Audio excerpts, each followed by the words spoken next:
Hey everyone, welcome back to another episode of Stories of Us. I'm your host, Sri Pinreddy. Today I'm here with Ryan Yeung. Ryan is the founder of the Forgotten Stories Project, an initiative where he tries to bring awareness to legal cases where justice was not served and influential events that have been forgotten. Thank you so much for being here, Ryan. Thank you for having me, Sri. It's a pleasure to be here. Yeah, so talk to me about how you got started with Forgotten Stories. Yeah, so it started on this platform called TikTok. Don't know if I've heard of it. Yeah. um, so yeah, I think I still remember the date I made my first video. It was April 28th of this year, and I was really bored during quarantine, and I saw the story about Private Danny Chen of the U.S. Army, and I just got so mad. Like I think my brother was telling me like that day when we played basketball. I was like fouling him all the time. I was just really aggressive that day. But yeah, so I made that video and it kind of took off. It got like 250,000 views, and that just sort of started. I just sort of started that series, and I think right now we're at 16 stories of that series. But then I started a few other ones as well. And what happened was it was just getting too much for me alone to handle. I remember, I think right now we're at 7 million views. So it was just getting too much. Like I was getting burnt out. And I had a petition. I started a campaign for Mr. Patel, and that just really took off. And I decided to make it more of a formal thing rather than just a personal thing. Because I was working with the family, so I just thought it would be more professional to do it that way. So yeah, that's kind of how I started with the project. Talk to me a little bit more about that story that first got you started. What happened and why did it kind of make you so angry about it? Yeah, so a Chinese soldier named Danny Chen was a private in the U.S. Army. And basically, when he deployed to Afghanistan, I believe, he was just treated terribly by his teammates, and they were just calling him racial names, like Chinese slurs. It was disgusting, and it came to the point where they beat him up so bad, they like dragged him across the floor that he just couldn't take it, and he shot himself in the head, essentially, to get away from this madness. And it kind of hurt me personally because it's always difficult to see someone who kind of like looks like you to be hurt like this. And I was thinking of joining the military in the future, so that really hurt me on a personal level. So yeah, that's why I started with that case. Yeah. And I think a lot of the original stories that you posted on TikTok were related to Asian American discrimination and minority discrimination. And have you noticed that like minority discrimination like plays a factor into, you know, contributing to these unknown tragedies, I suppose? Oh yeah, definitely. I think especially for Asian Americans, you know, we're kind of forgotten.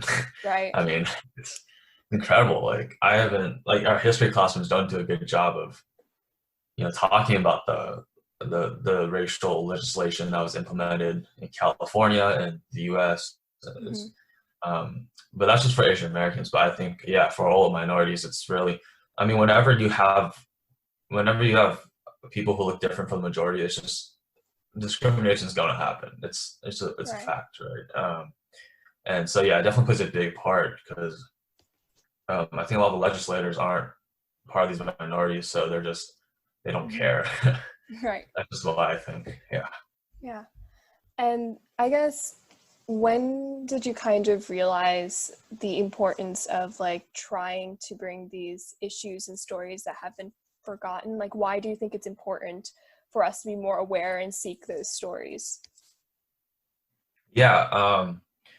Everyone should be educated and everyone should try and go do something. The world won't change by itself. So really, if there's no one and there's not a group of people that's willing to educate others, and you know, people aren't willing to learn about these stories, it's just going to be forgotten in history. And I just think that's incredibly stupid, Yeah. for lack of words. But Right, right, uh, yeah, so it's important to learn about it because we learn about the Civil War and all that, and we learn right. about World War II, but we really don't learn that much about our domestic issues of racial justices in terms of specific legal cases. I think we're taught Dred Scott like once. I know a few legal, schools teach Dred Scott, but that's about it. And Yeah. yeah, Maybe, and also this is something that I've noticed in my history class.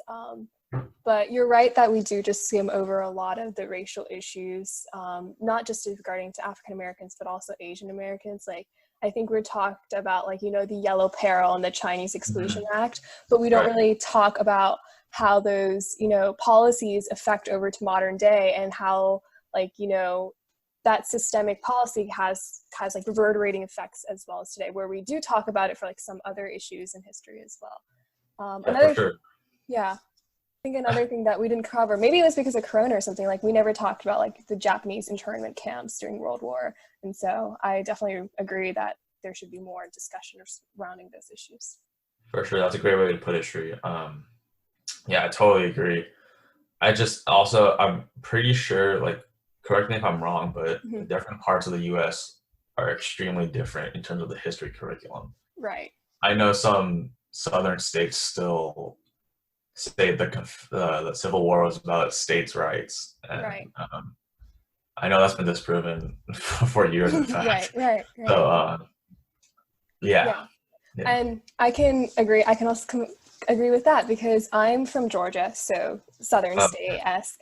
I would say my history teacher this year was fairly Republican, and Mhm. it was put like, the way that they put it was, it's not only about slavery, it was also about all these other issues. And I remember this specific diagram that I was shown where it would be like a barrel with like a TNT bomb or whatever, and it showed all the causes of the Civil War, and like slavery was one barrel, and then there was states' rights and other issues relating to that eventually caused the Civil War. And so I agree that the way you portray history also has a factor on how we perceive it.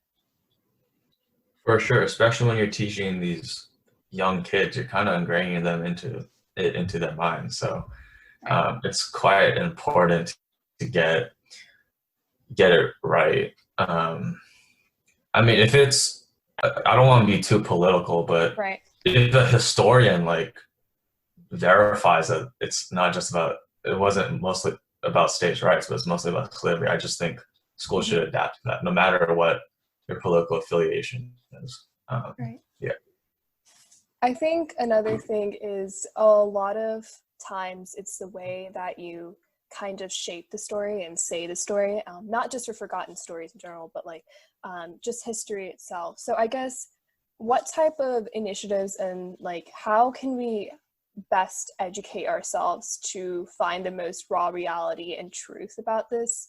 Because I feel like there's so many different perspectives that oftentimes we can get overwhelmed. Do you have any insight on that? for sure. In my opinion, everyone's gonna have different perspectives and Right, opinions. right. But I think it's for yourself. You yourself have to decide.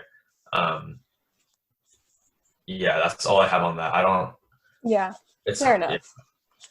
Yeah, yeah. it's like it was a pretty tough question, so I admit. So I guess, when did you start realizing that your initiative was kind of going viral and was actually having like an impact?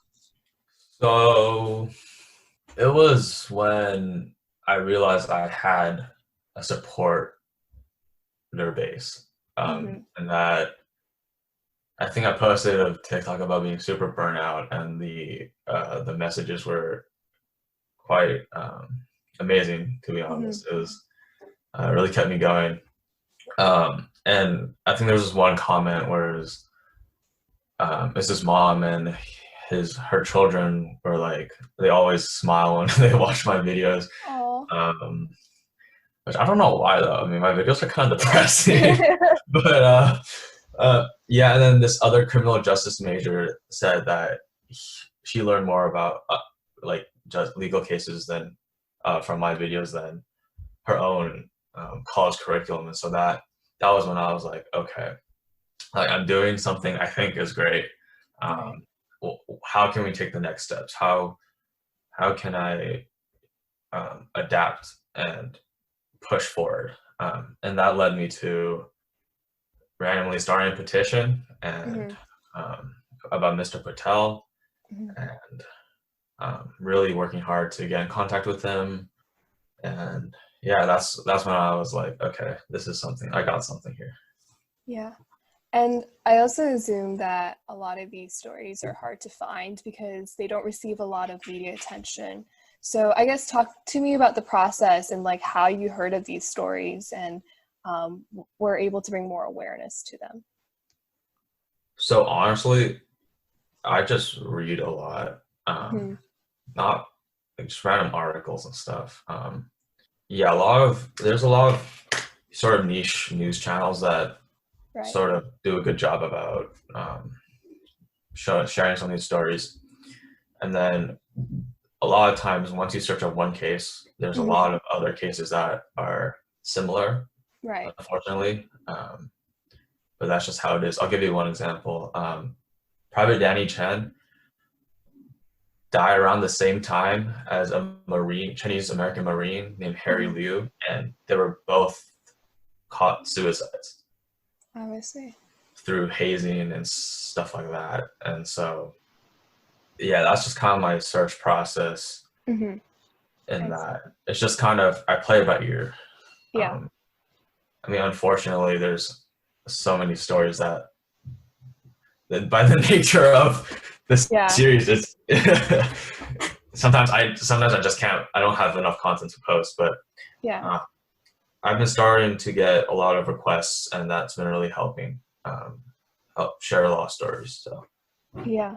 I guess has have these stories, like you said, some of them, I feel like when you constantly hear these stories that weren't giving much justice, like sometimes it can get to you. I guess for me itself, it's like some of like the sexist or minor like racist things that happened in my school like just get to me. It's like, oh, why can't like the system do better or whatever? Like, has that ever happened to you? And I guess did you like how did you overcome?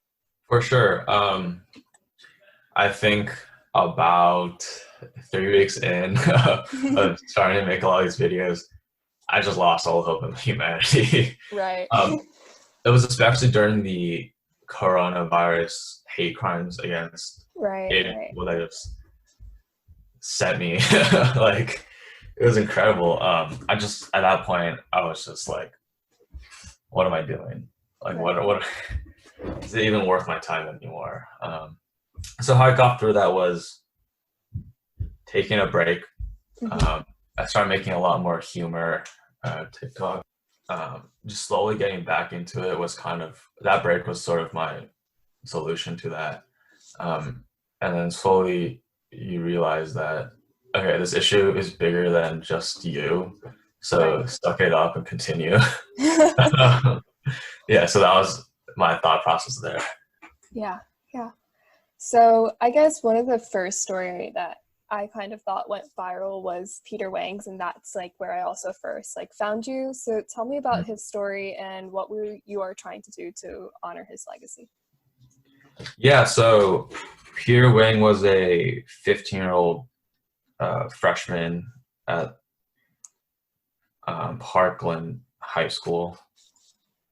Um, and what happened was during the Parkland shootings, he sacrificed his own life to get others out of the building. Hmm. And um, that just spoke a lot of, again, when someone, again, it's like when someone kind of looks like you kind of feel it a little bit harder. Right. Uh, and he basically just sacrificed his such a selfless act. It was incredible. And I just thought, okay, this was in the media for about less than 2 weeks.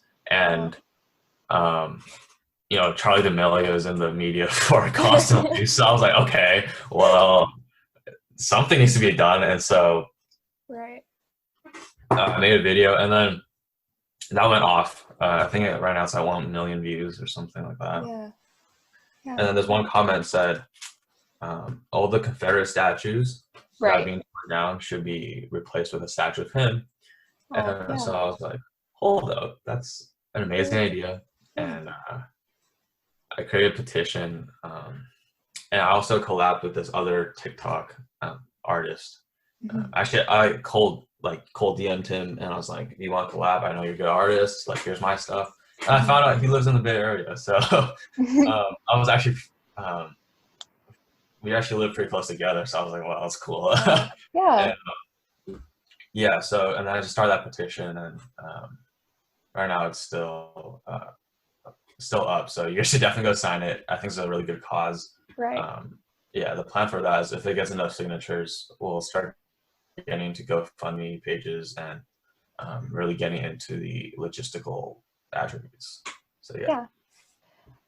I guess the other story that you referenced a couple of times was Mr. Patel's, and this one actually gained quite a lot of momentum. I saw a bunch of my friends post, like reposting the petition that you started, and I reposted it as well. So talk to me a little bit about the injustice that happened to him and how your organization is trying to help. for sure. First of all, thank you for reposting.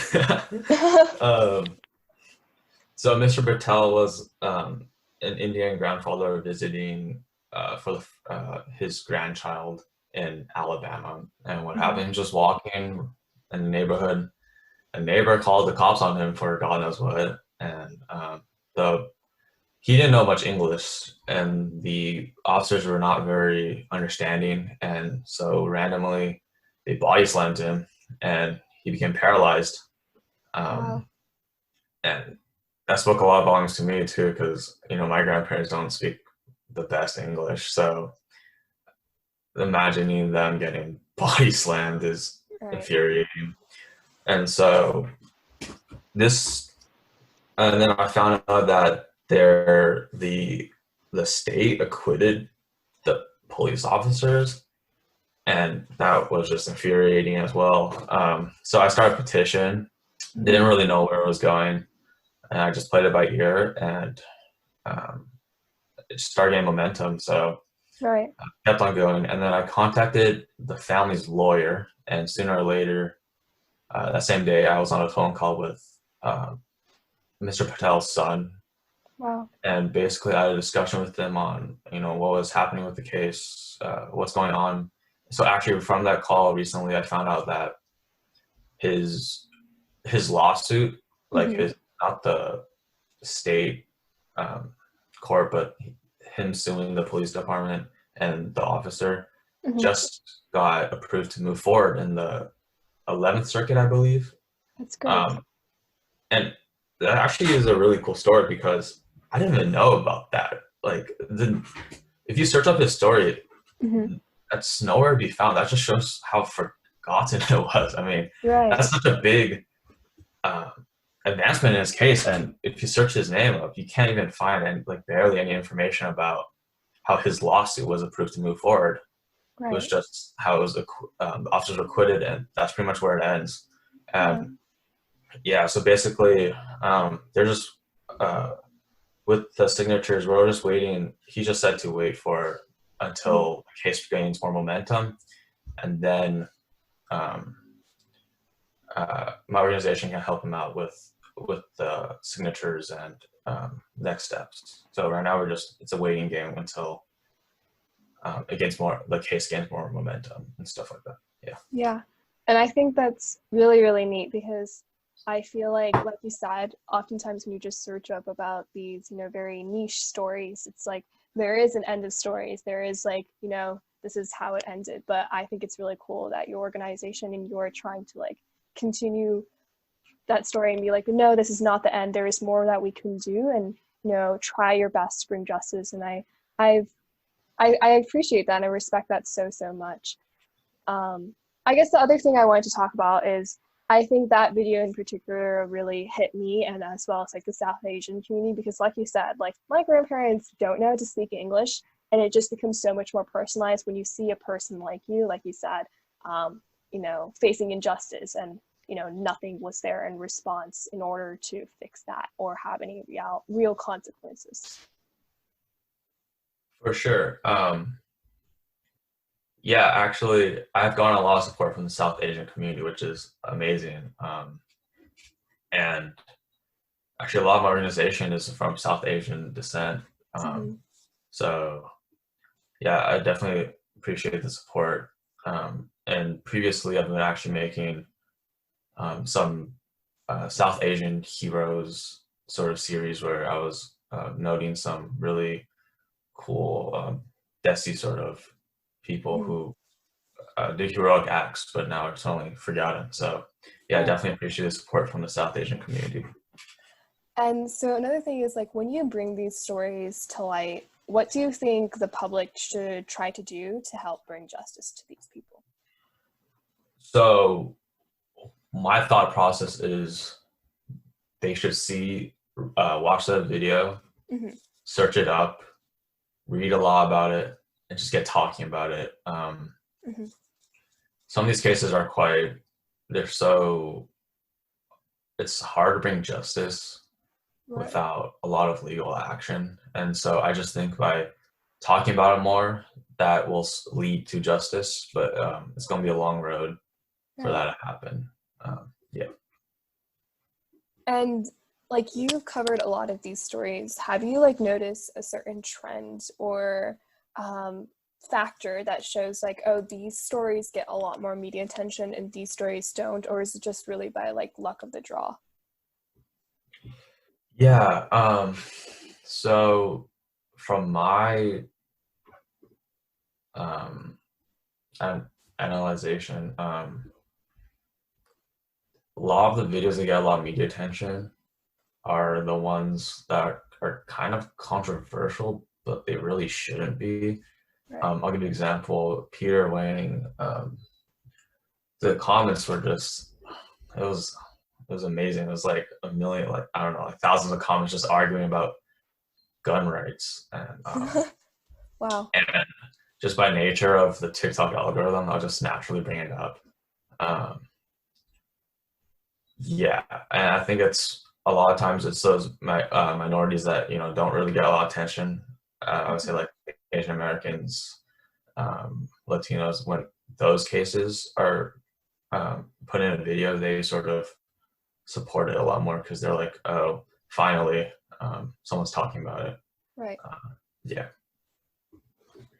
And I guess with the experience trying to build up this initiative, like what have you personally kind of learned from it? I've learned to be sort of persistent.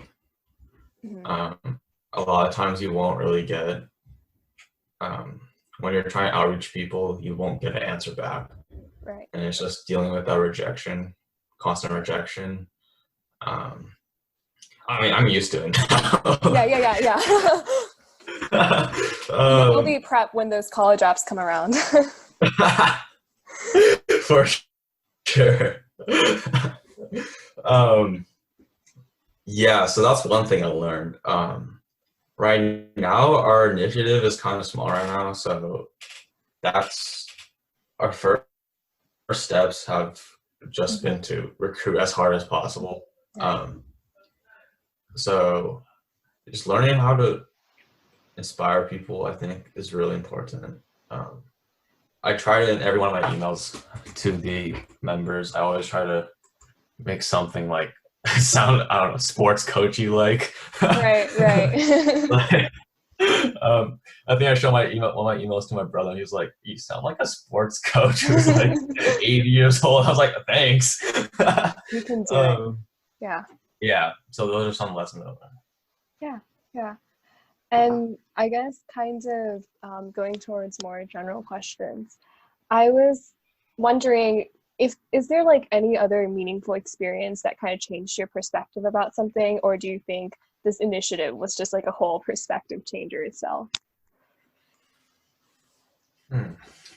Um, Corona was kind of a big perspective changer. True, true. You heard about that global pandemic too? Yeah, me too. For sure. Yeah, the hate crimes against Asians really changed my perspective, and the fact that right now they're just kind of forgotten. Right. It's just, I mean, I understand Black Lives, like the Black Lives Matter movement is definitely important, Hmm. but I just hope that some of the hate crimes against Asians are going to be brought up again, just to, yeah. So I think those two things are a big perspective changer for me. Yeah. Uh, I guess another thing is you probably grown so much as a leader since you like first started this. Like it was a one-man thing and now you have a group of people. So have you learned something along the way or trying to develop certain qualities so you know you can build this organization even further? yeah, for sure. So my own leadership goals for the organization is to be kind of relaxed, to be honest. It's a really tough topic, and so I don't want to be. It's all on volunteer basis, so I don't want to be a total douche about it. Yeah. So I just try to be quite relaxed, and they all seem like very chill and motivate people. So I don't think motivations are really big. I mean, they talked with me first, like they reached out to me, so that's just shows a lot about their character. Right. And so I just think letting them work on things that they want to themselves is probably my biggest goal as a leader, to give them the autonomy and freedom. And I to honestly also have a rewarding experience. They're taking their time to participate in this, and I want to try and make it as rewarding as possible for their overall perspectives, their skills, and overall their character. So yeah. Yeah. And I guess kind of winding down on this conversation, what's next for you? And like, how has, you know, the Forgotten Stories project kind of changed, or is it still the same in terms of your future? Yeah, for sure. This project has kind of inspired me to take more risks. So I think I'm a senior right now, so in college, I think I'll be majoring in something similar to social justice, sociology maybe. Public health I'm also really passionate about. All right. So that's just my future. Hopefully I'll continue building this organization and make it as big as I can, make it as impactful as I can, and I'll work my hardest at it. So yeah. Yeah. Well, thank you so much, Ryan, for being on this podcast. I really No appreciate problem. It's my it. pleasure, Sheree. Yeah. To follow more of Ryan's work and support the Forgotten Stories project, please take a look at the links that I've attached to this podcast.